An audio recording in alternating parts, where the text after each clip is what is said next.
physique, c'est certain. Une nouvelle salle de billard à Rochefort-sur-Mer, à l'ex-caserne Joinville. Ce soir, ouverture de la salle en présence du champion du monde de la discipline, Francis Couresson. Parmi les grands auteurs du cinéma contemporain figure Jean Eustache. Reste méconnu malgré tout pour l'ensemble de son œuvre. Il est resté, ou il est célèbre pour ceux qui le connaissent bien, parce qu'il a créé la Maman et la putain. Durant 2 jours, un stage lui est consacré à la Maison de la Culture de La Rochelle, autour de projections, de films et de débats.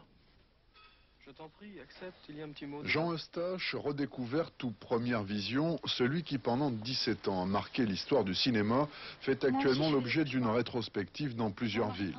À La Rochelle, un stage est organisé ce week-end. 4 films à l'affiche, et pour en parler, un animateur qui connaît son sujet, Alain Philippon des Cahiers du cinéma, vient de publier un essai consacré précisément à Jean Eustache. Pour lui, c'est d'abord un modèle de liberté.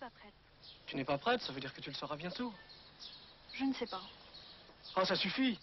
Quand on voit que sur une carrière d'une quinzaine d'années, c'est quelqu'un qui s'est toujours donné, qui a toujours trouvé les moyens de faire les films qui lui importaient avant tout, que ce soit des films courts, des films longs, des films de fiction ou des films documentaires, on s'aperçoit qu'il y a une leçon de liberté formidable là.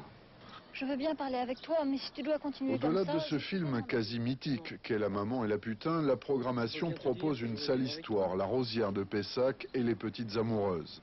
Jusqu'en novembre 1981, date de sa brutale disparition, Jean Eustache a réalisé 12 films très différents et qui donnent toute leur dimension à un travail qui n'a peut-être pas encore trouvé de successeur spirituel.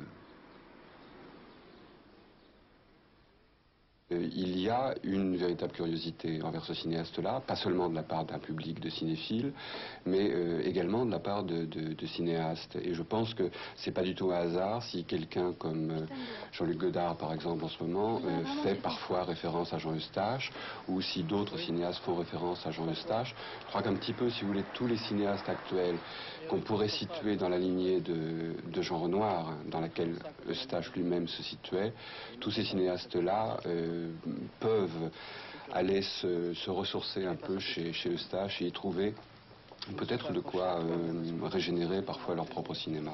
Te garder près de moi, pour nous garder. Météo, dernière page de cette première partie du journal.